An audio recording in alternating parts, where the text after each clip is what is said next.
Kui Iraan rikub juba uue kokkuleppe tingimusi, alustavad USA kohe uut pommitamislainet. Sellise avalduse tegi täna Ameerika Ühendriikide president Donald Trump pärast seda, kui ta teatas, et läbirääkijad on lõpuks ometi nõustunud allkirjastama vähemalt vastastikuse mõistmise memorandumi sõja lõpetamiseks. Ja pärast seda avaldust hakkasid nafta hinnanäitajad kohe hommikust alates langema. Trump šokeeris avaldusega, et USA peatab järsult USA uue sõjalise operatsiooni Hormuzi väinas seoses väidetava edusammuga läbirääkimistel Iraaniga sõja lõpetamise kokkuleppe osas. Asi on selles, et esmaspäeval alustatud laevade saatmise operatsioon läbi Hormuzi läina viis lõpuks tulevahetuseni USA ja Iraani vahel. See oli esimene Iraani raketirünnak Ühendemiraatide vastu pärast kuu aja eest välja kuulutatud relvarahu.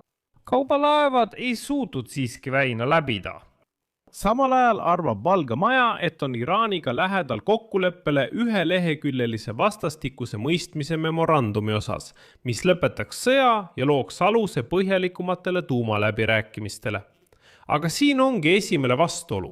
Ameerika Ühendriigid, kuigi nad räägivad, et on Iraaniga peaaegu kokkuleppele jõudnud, on tegelikult alles saatnud Iraanile oma ettepaneku ja andnud 48 tundi vastamiseks, kuid vastust pole veel tulnud. Ja Iraani välisminister Abbas Araghchi on juba vihjanud, et USA ettepanek neile ei sobi. Minu nimi on Aleksei Petši, arutame seda teemat koos. Aga enne kui alustame, palun tellige see kanal, pange like ja kirjutage kommentaar.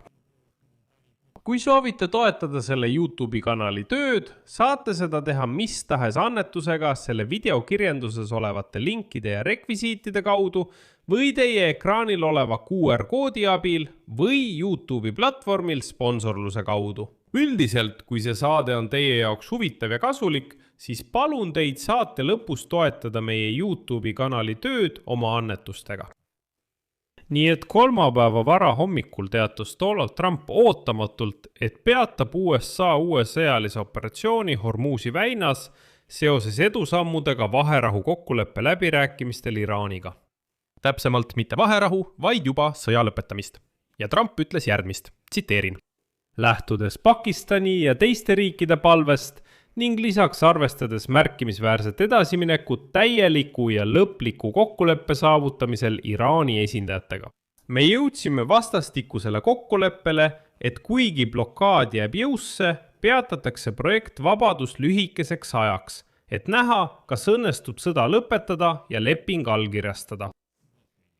Kuigi, siin on kummaline moment, sest kuidas sai projekt Vabadus takistada rahulepingu allkirjastamist? See pole ju isegi rünnakud Iraani vastu. Ja kui uskuda Donald Trumpi enda sõnu, siis idee oli selles, et USA sõjalaevad lihtsalt saadavad kaubalaevu ja tankereid läbi Hormuzi väina, vajadusel kaitstes neid Iraani rünnakute eest. Seetõttu on väga kummaline, kui Trump ütleb, et meie peatame, mitte Iraan. Aga arvestades, kui tihti Trump on väitnud, et Iraan kohe varsti peaaegu juba kapituleerub, ei saa tema sõnu eriti usaldada. Operatsioon laevade väljaviimiseks Hormuzi väina kaudu nimega projekt Vabadus, mis algas esmaspäeval, viis lõpuks tulevahetuseni USA ja Iraani vahel ning oli esimene pärast relvarahu väljakuulutamist ning esimese Iraani raketirünnakuni Araabia Ühendemiraatide vastu pärast kuu aega tagasi välja kuulutatud relvarahu. Kuigi hiljem teatas Islami revolutsiooni kaardiväekorpus, et nemad polnud selle taga. Donald Trumpi idee seisnes selles, et USA sõjalaevad kaitsevad kaubalaevu ja viivad need sel viisil Pärsia lahest välja. Aga Iraan teatas kohe, et ei luba seda teha. Lõpuks tulistas Iraan Trumpi operatsiooni esimesel päeval rakette Ameerika sõjalaeva suunas ja hiljem alustas ta massiivset raketirünnakut Araabia Ühendemiraatide vastu. Laevaomanikud ei julgenud siiski Hormuzi väina läbida, hoolimata Trumpi kinnitustest, et Ameerika sõjavägi kaitseb neid kindlasti. Ja peaaegu 72 tunni jooksul selle operatsiooni käigus õnnestus USA-l väinast läbi viia koguni 2 laeva. Veel 3 laeva sattusid Iraani islami revolutsiooni kaardiväe rünnakute alla. Sellega kogu operatsioon lõppeski. Täpsemalt öeldes teatas Trump, et temalt paluti see operatsioon peatada. Ja kohe pärast seda rääkisid Axios ja allikad, et Valge Maja arvab, et nad on Iraaniga 1 lehekülje pikkuse vastastikuse mõistmise memorandumi sõlmimisele lähedal, mis lõpetaks sõja ja looks aluse üksikasjalikumateks tuumaläbirääkimisteks. Veidi hiljem, eelkõige edastas Trump iraanlastele oma uue rahupakkumise. Ja nüüd ootavad Ameerika Ühendriigid Iraanilt vastust mitmele võtmeküsimusele järgmise 48 tunni jooksul. Just nendeks 48 tunniks kuulutas Trump välja oma sõjalise operatsiooni peatamise Hormuzi väinas. Ja mis oluline, seni pole midagi kokku lepitud. Kuid allikad teatasid, et see on kõige lähemal kokkuleppele ondud hetk alates sõja algusest. Muude tingimuste hulgas näeb leping ette, et Iraan kohustub kehtestama moratooriumi uraani rikastamisele. USA nõusolek tühistada sanktsioonid ja vabastada miljardid dollarid külmutatud Iraani vahendeid. Samuti mõlema poolepoolne piirangute kaotamine transiidile läbi Hormuzi väina.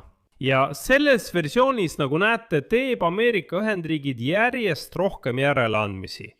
Ükskõik kui palju Trump ka ei kinnitaks, et Iraan on praktiliselt juba alla andnud, pealegi on üsna kummaline, et Donald Trump teatab mingisugusele kokkuleppele lähenemisest. Leppude lõpuks teatas Valge Maja eelmisel päeval, et nende arvates on Iraani juhtkond lõhestunud ja konsensuse saavutamine erinevate fraktsioonide vahel võib olla väga keeruline. Mõned Ameerika ametnikud suhtuvad endiselt skeptiliselt isegi esialgse kokkuleppe saavutamise võimalusse. Veelgi enam, eile, vaid ööpäev tagasi, ütles USA kaitseminister Pete Hegseth otse välja, et laevu Hormuzi väinas ründavad islaami revolutsiooni kaardiväe võitlejad, kes ei allu üldse nendele poliitikutele, kellega USA peab läbirääkimisi. Ja just seetõttu ei saa väidetavalt öelda, et vaherahu või relvarahu oleks rikutud. Ta ütleb, ei, me leppisime vaherahus kokku poliitikutega, ametnikega, aga ründavad sõjaväelased. Kuid väidetavalt ei ole nad omavahel päris kontaktis. Seepärast ütleb Trump, me oleme kokkuleppele lähedal. Kellega? Küsimus on, kellega? Oluline on ka meeles pidada, et Trump ja tema meeskond on juba korduvalt väljendanud optimismi kokkuleppe sõlmimise võimaluse suhtes, nii varasematel läbirääkimiste voorudel kui ka käimasoleva sõja ajal, kuid seni pole nad ühtegi kokkulepet saavutanud. Aga isegi kui Ameerika Ühendriigid ja Iraan nüüd kokkuleppele jõuavad, ei ole see kokkulepe tuumaprogrammi ega sõja lõpetamise kohta. Siin on väga oluline mõista definitsiooni. See saab olema vaid vastastikuse mõistmise memorandum. See on see koht, kus pooled ütlevad, me oleme nõus, et sõda tuleb lõpetada ja umbes sellistel tingimustel me selle lõpetame ning tõesti lubame edaspidi pidada heauskseid läbirääkimisi. See näitab, et Valge Maja on justkui oma ootuste lati allapoole lasknud ja on juba nõus vähemalt millegagi. Ja teate, mind kritiseeritakse väga tihti selle eest, et ma justkui alavääristan. Ameerika presidendi Donald Trumpi saavutusi selles sõjas ja justkui mängin Iraani poolele kaasa. Ilmuvad kommentaatorid, kes kirjutavad, Pitchi, sa ei saa aru, see on Ameerika presidendi Donald Trumpi geniaalseim plaan, aga sina muudkui kritiseerid teda kogu aeg. Aga ma tuletan meelde, et Donald Trump alustas seda sõda avaldusega, et Iraan peab kapituleeruma ja mitte kuidagi teisiti. Ja nõustuma kõigi Ameerika Ühendriikide tingimustega. Ja et ta ei tee neid vigu, mida tegi kunagi Barack Hussein Obama 2015 aastal Iraaniga lepingu sõlmimisel. Ja nüüd, nagu öeldakse, jäldige tähelepanelikult. On teada, et praegu arutavad Donaldi Trumpi meeskond ja Iraani ametnikud mitte rahulepet, mitte sõja lõpetamise lepet ja veel vähem tuumalepet, vaid ainult 1 leheküljelist dokumenti. Vastastikuse mõistmise memorandum, mis koosneb 14 punktist. Praegusel kujul näeb vastastikuse mõistmise memorandum ette sõja lõpetamise piirkonnas ja 30-päevase läbirääkimiste perioodi alguse üksikasjaliku kokkuleppe sõlmimiseks. Tähelepanu! Hormuzi väina avamine, mis oli enne sõda tegelikult nii avatud. Iraani tuumaprogrammi piiramisest. Piirangute mittekehtestamisest ja USA sanktsioonide tühistamisest. Aga Trump, ma tuletan meelde, kinnitas, et Iraanile kehtestatud sanktsioonide tühistamine oli Barack Hussein Obama poolt tohutu viga ja tema kindlasti nii ei teeks. Lähme edasi. Selles memorandumis on märgitud, et Iraani piirangud laevandusele läbi Hormuzi väina ja USA mereblokaad tühistatakse järk-järgult selle 30-päevase perioodi jooksul. Ja nagu Donald Trump ütles, kui läbirääkimised ebaõnnestuvad, saavad Ameerika väed selle blokaadi taastada või jätkata sõjalisi tegevusi. Siin on, mida Donald Trump täna ütles. Tsiteerin.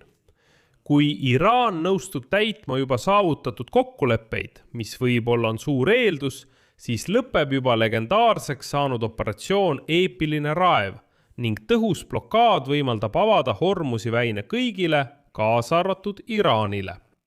Kui nad aga ei nõustu, algavad pommitamised ja kahjuks on need palju võimsamad ja intensiivsemad kui varem. Aga sõbrad, kas me pole kuulnud sarnaseid avaldusi Donald Trumpilt ka selle sõja varasematel perioodidel? Ja kuidas mõista Donald Trumpi sõnu, kui ta ütleb, kui nad nõustuvad, siis legendaarne operatsioon Eepiline raev lõpeb? Tõepoolest, eile 5. mail teatas USA välisminister Marco Rubio, et legendaarne operatsioon Eepiline raev on juba lõppenud. Nii et vabandust, keda uskuda, presidenti või välisministrit?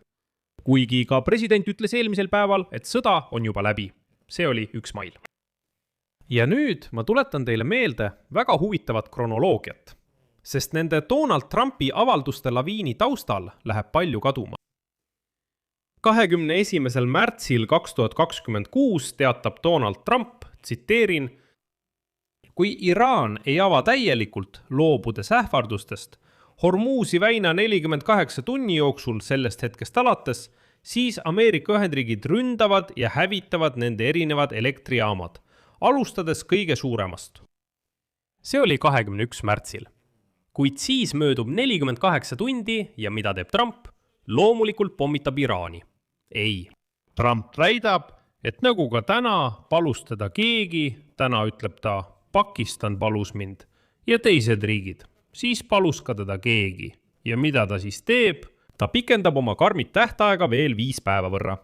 23. märtsil teatab Donald Trump, tsiteerin, mul on hea meel teatada, et Ameerika Ühendriigid ja Iraan pidasid viimase 2 päeva jooksul väga häid ja tulemuslikke läbirääkimisi meie sõjalise tegevuse täieliku ja kõike hõlmava reguleerimise üle Lähis-Idas.